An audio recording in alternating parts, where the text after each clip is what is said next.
Snowflakes were falling gently across the streets of New York on that Christmas Eve, covering the city in a soft white blanket. The streetlights reflected off the icy roads, giving the whole place a magical glow. Families walked together, children laughed while holding their parents' hands, and couples exchanged gifts wrapped in shiny paper. But inside a small cozy café, at a corner table near the window, sat a man who seemed untouched by the joy of the season. He was tall, sharply dressed, with a cold expression, David, the CEO of a billion-dollar company. Yet tonight, he looked empty. David had everything most people could only dream of: wealth, power, respect, a penthouse overlooking Central Park, and a garage full of luxury cars. Yet, sitting in that café, watching families pass by, he felt like he had nothing. Every year, Christmas only reminded him of his loneliness. He had buried himself in work, believing success would fill the emptiness inside.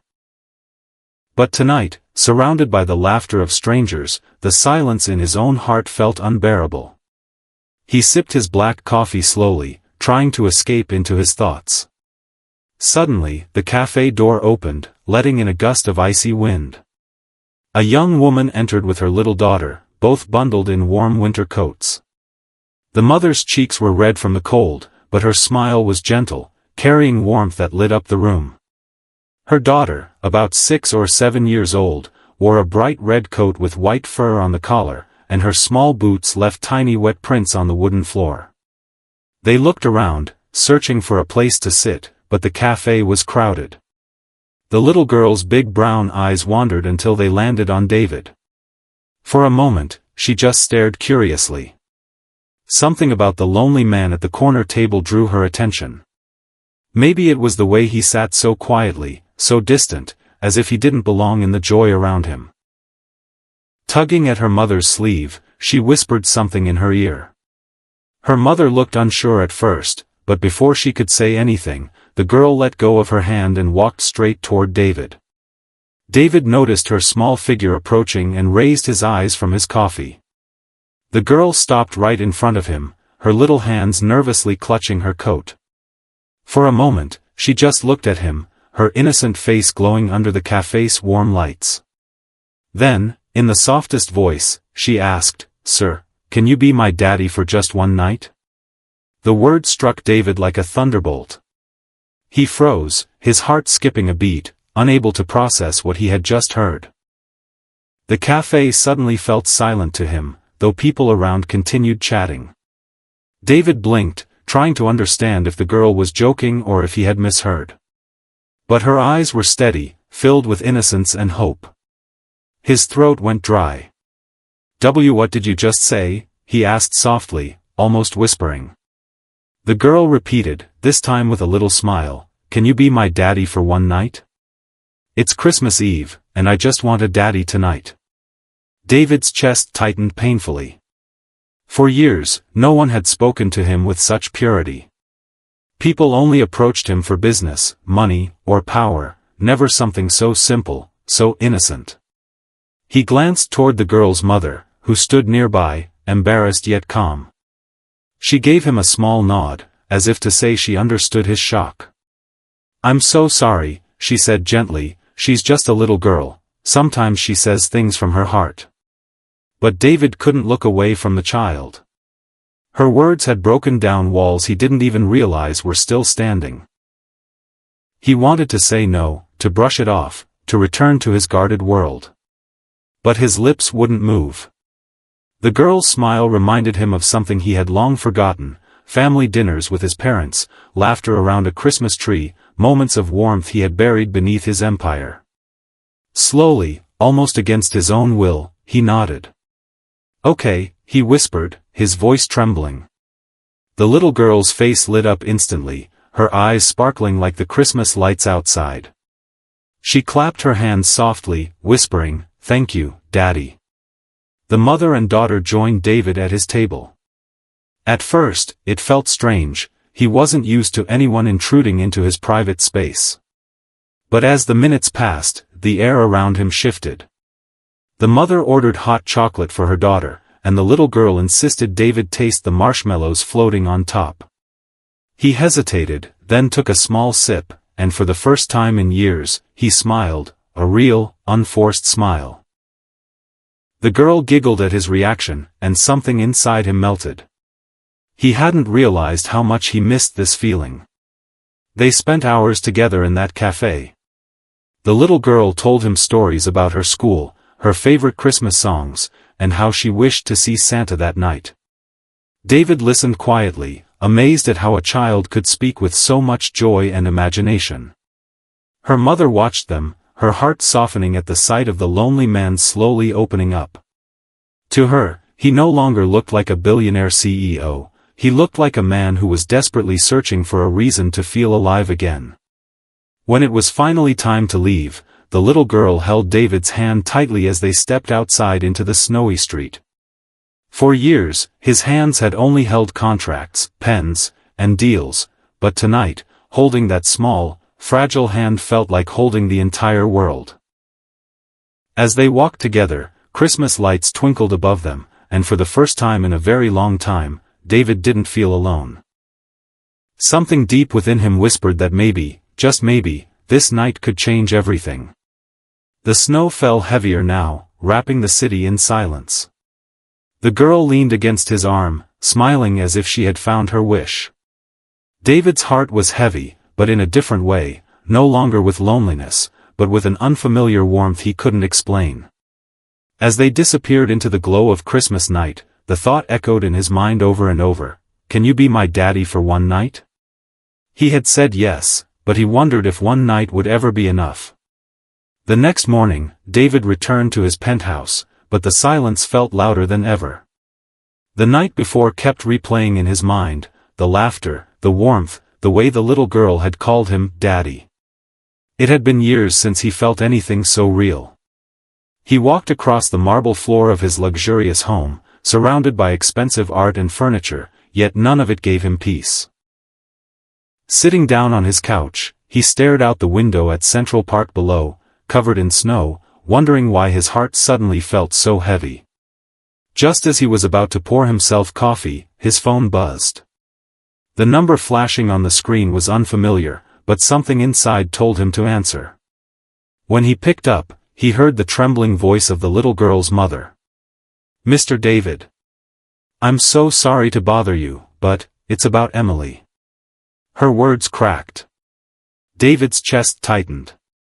"What happened?" he asked quickly, his voice sharper than he intended. The mother tried to hold back tears. "She collapsed this morning. The doctors say it's serious, they think it's a bone marrow issue. She's in the hospital." For a moment, David couldn't breathe. The little girl's laughter from last night echoed in his mind. Without another word, he grabbed his coat and rushed out of his penthouse.